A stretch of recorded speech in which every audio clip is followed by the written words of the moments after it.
what about Frieze? Shall you show the prices this time? What do you mean? When there will be the work, shall you show the prices?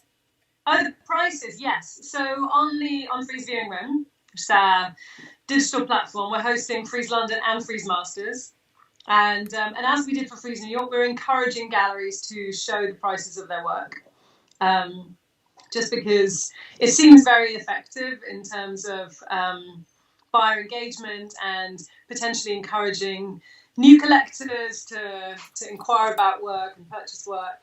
So, I mean, it's really up to the galleries, but we encourage them to do so, and the vast majority of galleries do show the prices of their work.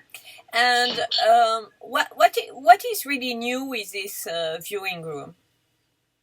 So we've updated the platform since Frieze New York.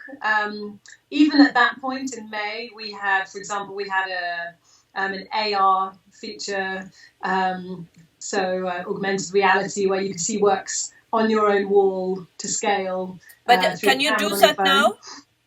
You can still do that now, yeah. And then in addition to that, we've added a live chat feature. So you can actually have live text conversations with the gallery while you're looking at the work in the viewing room.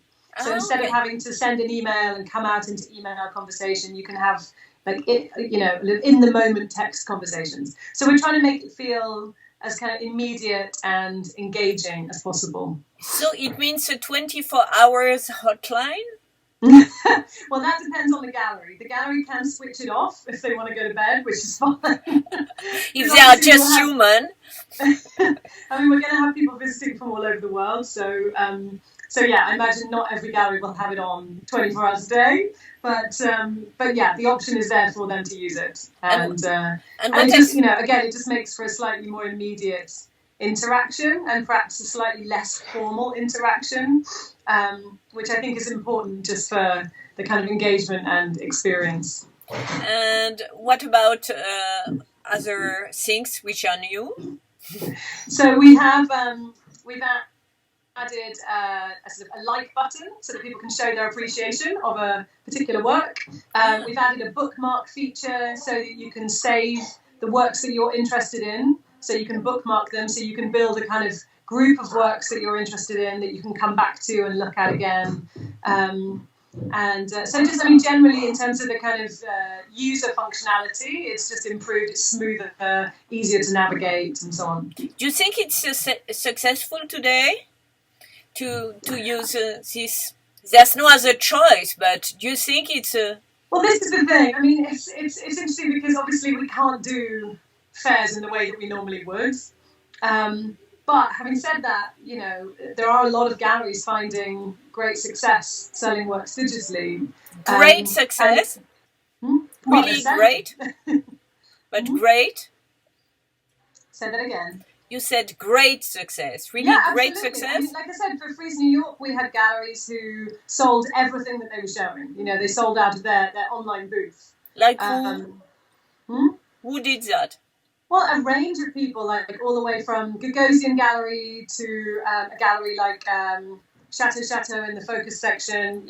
So it wasn't just at the top end or just below. It was a good sort of range of galleries who were selling very successfully online, and we hope to see that again this week.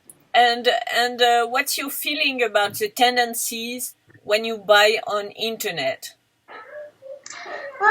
I think it's, we would probably never be at this place now in terms of digital sales if it wasn't for the fact that we couldn't show art in person.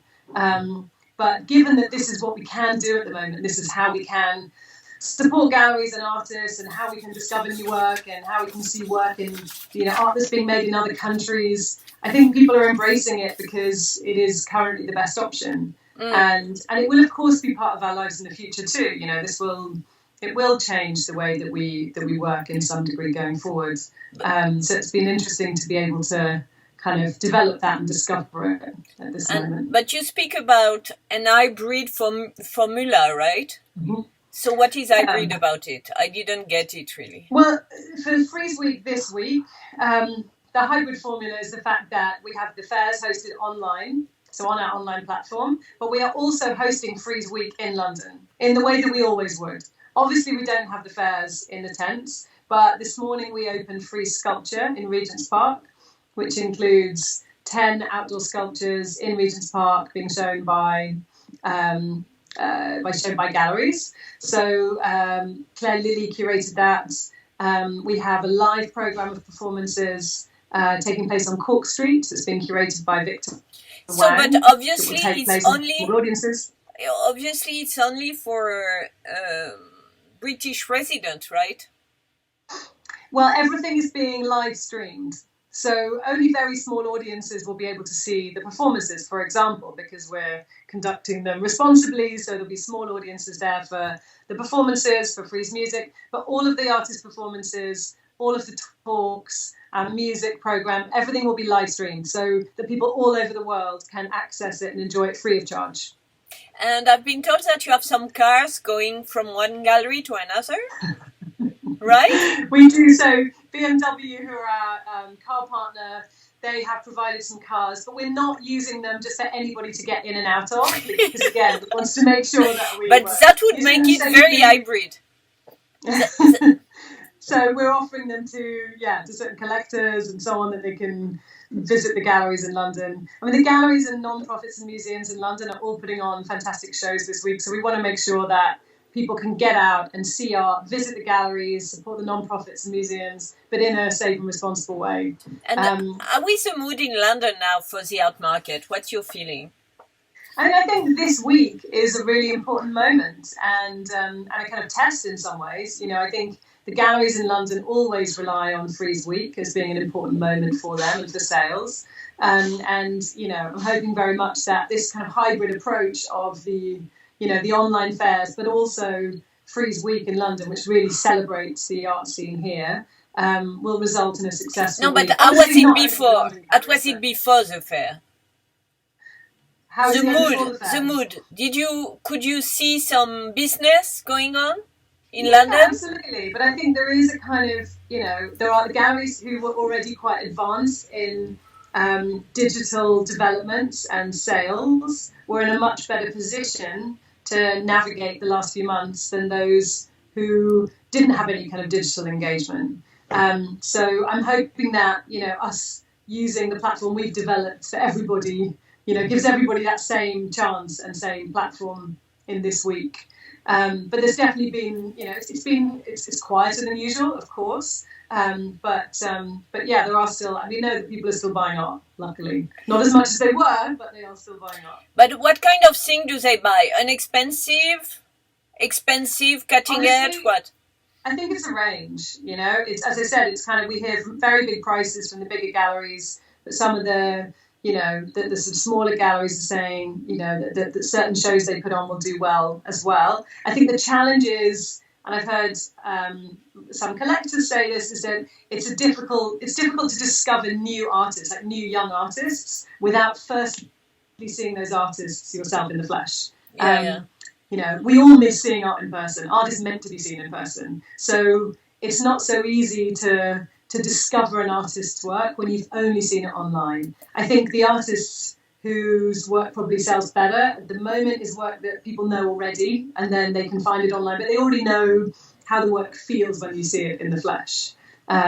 So that's a challenge, and that's why it's important this week for the people in London to sort of go to the galleries as well. And actually, many of the London galleries are showing the same work on the online viewing room platform, and they're also showing that in their space.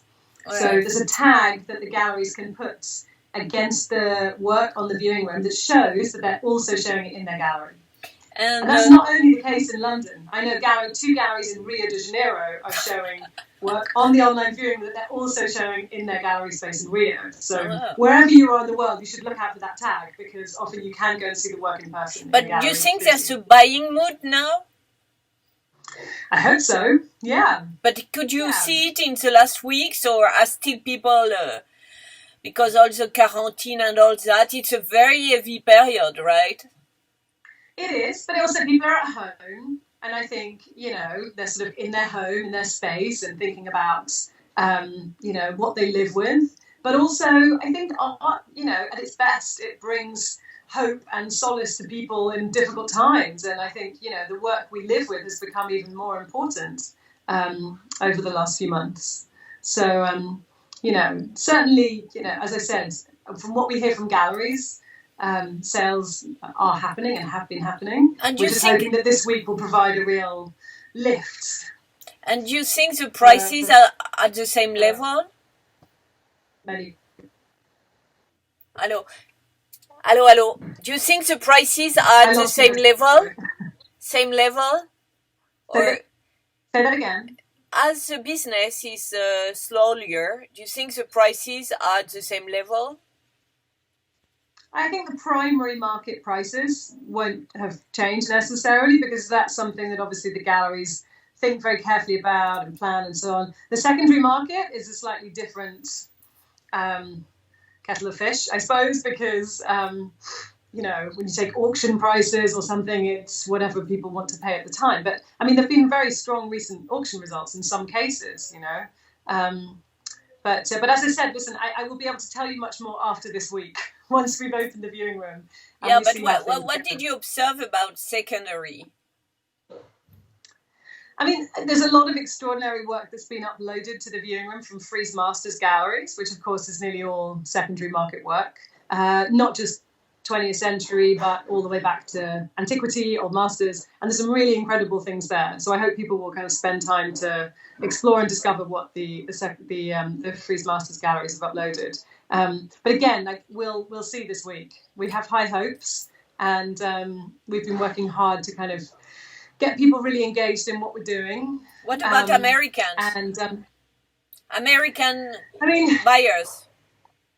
It's such an important market, of course. And actually for Frieze New York, the vast majority of collectors who logged on and engaged were American-based. So clearly they are very open to using this kind of platform. And we have been reaching out to American collectors for Frieze London and Frieze Masters as well. I think America is important to most galleries just because of the strength of the collections and the museums there as well. So it's a problem, huh? What in particular? I mean, they don't feed with their money the demand, or less. As I said, we'll see. There's a lot to happen this week, I think, and we're not making any judgments until it's open. Okay. And we hear back from the galleries how they've done.